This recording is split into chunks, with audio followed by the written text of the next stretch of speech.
Hoy hablaremos acerca de la mitosis. Sí, la mitosis. Lo estuvimos viendo en la clase anterior, pero no lo vimos a profundidad. Hoy veremos todas sus etapas. Esta es la página 154 y 155 de tu libro de texto. Ok, la mitosis es el proceso de división nuclear.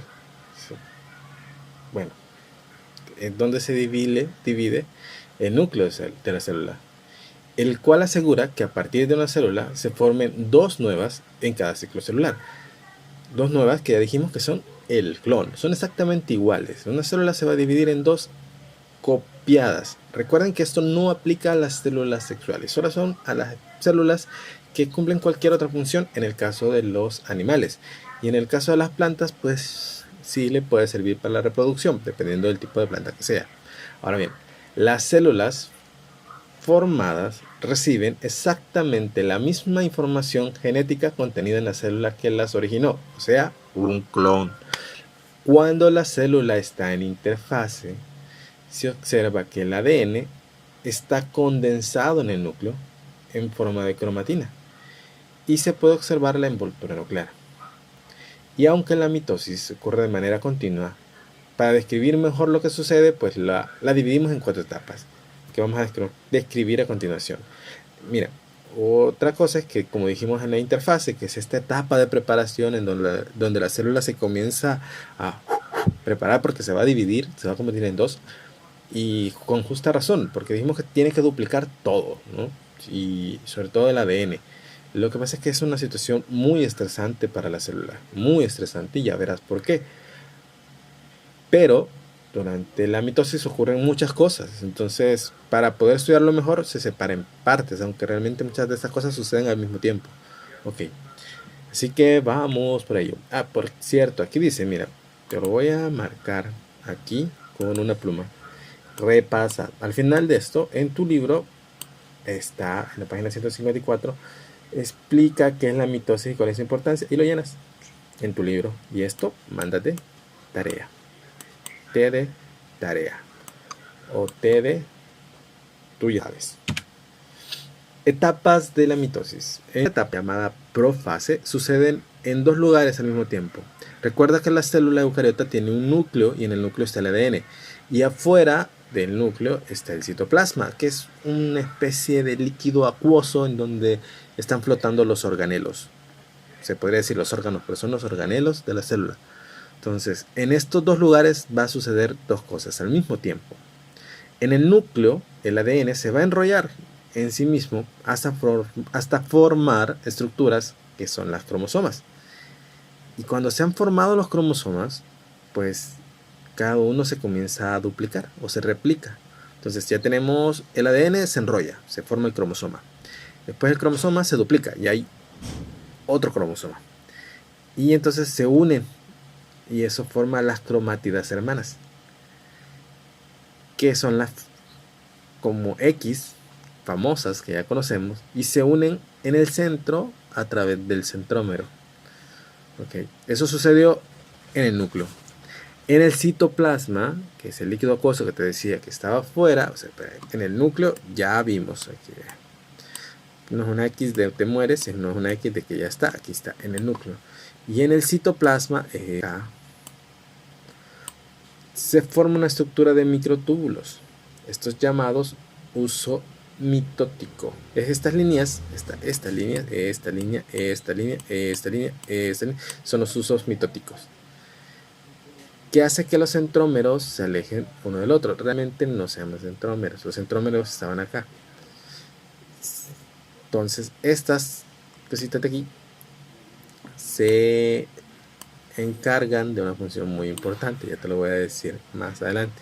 Para mientras, quédate con que se forma el uso mitótico, y esto lo que va a hacer es como empujar a la otra, o sea, se crean estos dos y se empiezan a empujar. Dice, no te quiero en mi espacio, vete. Y el otro dice, ok, me alejo, y se empiezan a alejar. Okay. Creo que es muy novelesco. En la metafase, pues esos hilitos que te estaba diciendo, pues invaden el núcleo, se rompe el núcleo y los hilos invaden y se van a traer el ADN en forma de cromosoma o de las cromátidas hermanas. Como dice aquí, que la envoltura nuclear se fragmenta y el uso mitótico entra al área usada por el núcleo. Luego se unen a las cromátidas hermanas y los centrosomas, así se llaman estos de aquí, centrosomas, no se llamaban centrómeros, estaba mal escrito antes. Los centrosomas se ubican en polos opuestos, ¿ves? Mira, se van por acá. Eran los que están unidos a los hilos. Y los cromosomas se van a alinear al centro. Los que estaban en el núcleo, los pares, bueno, se van a alinear al centro. Como van a ser como una especie de arranca cebolla. ¿Han jugado arranca cebolla? No sé si en todas partes se dice así, pero es el juego en donde un niño se agarra de un árbol y un montón de niños más se ponen atrás de él a jalarlo para arrancarlo. Se puede decir que es algo parecido porque los hilos sujetan a las cromosomas con la intención de romperlas. No de romperlas, sino de separarlas. Acuérdate que se han duplicado.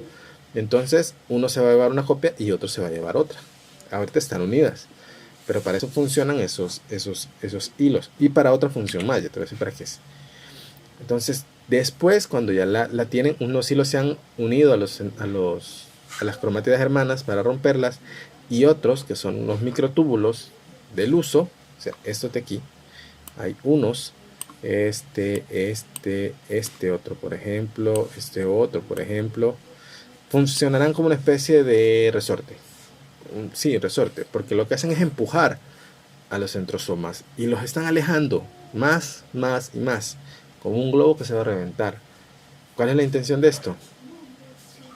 Romper la célula. Por eso te digo que es una situación de mucho estrés. Luego, en la telofase, como se siguen estirando y ya ves que se comienzan a formar ya las dos células.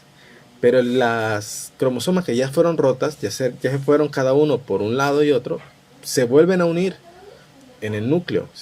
Empieza a formar un nuevo núcleo en cada célula y se comienza a desenrollar las cromosomas para formar el ADN dentro del núcleo, porque ya está protegido, entonces ya puede estar en su estado natural. Y finalmente en la citocinesis, que siempre ocurre en el citoplasma, pero ya cada célula por su lado, en las células animales se forma un canal que se va profundizando hasta que se divide la célula en dos. O sea, viene y se rompe y boom, cada quien por su lado. Pero en las plantas, algunos microtúbulos, esos que habían quedado como colgando ahí, se acumulan en el centro de la célula y forman una placa celular, que más tarde va a dar origen a la membrana y a la pared celular. Y así forman dos nuevas células. Es diferente en cada uno, pero al final la idea es que se formaron las dos células. Ya se rompieron de la presión de los usos, se rompió, la célula comienza a reconstruirse. En algunos seres vivos el mismo hilito, esos mismos resortes sirven para ir creando la membrana celular, que es la que lo protege del exterior, y así acaba el proceso. Esto, como te dije, es una situación de mucho estrés para la célula, pero que finalmente ya la convierte en dos. Esto puede llevar un par de horitas dependiendo de la célula, y el propósito, como dijimos, es simplemente reproducción celular para alguna función en específico. Los árboles suelen hacerlo mucho en su corteza, por ejemplo. Incluso es posible reproducir y hacer clones de un árbol utilizando una rama del árbol, porque esta sigue creciendo si la pones en las condiciones adecuadas para que crea que es una planta nueva, aunque es el clon de la otra. Es muy interesante ese tema. Entonces, hasta aquí, chicos, con el tema de la mitosis. Pero antes te voy a pedir un favor, completa. En las páginas 152 y 153 hay una serie de cosas que tenemos que llenar, que son de habilidades científicas. Quiero que contestes, ¿por qué es importante la reproducción asexual? Lee esta parte por acá primero. ¿Por qué es importante? ¿A qué se debe que los organismos que se obtienen de la reproducción asexual son idénticos a sus progenitores? Ojo, ya medio se explica con la mitosis, pero creo que tú puedes hacerlo mejor. ¿Y cuáles son las ventajas de la reproducción asexual? Ok, esto por el momento, y me mandas esto. Ya tienes 2 cosas para mandarme el día de hoy. Así que, y 3 con lo que te voy a pedir en Classroom. Chicos, muchas gracias por escucharme. Esto es todo por hoy y nos vemos en la otra clase. Chaito.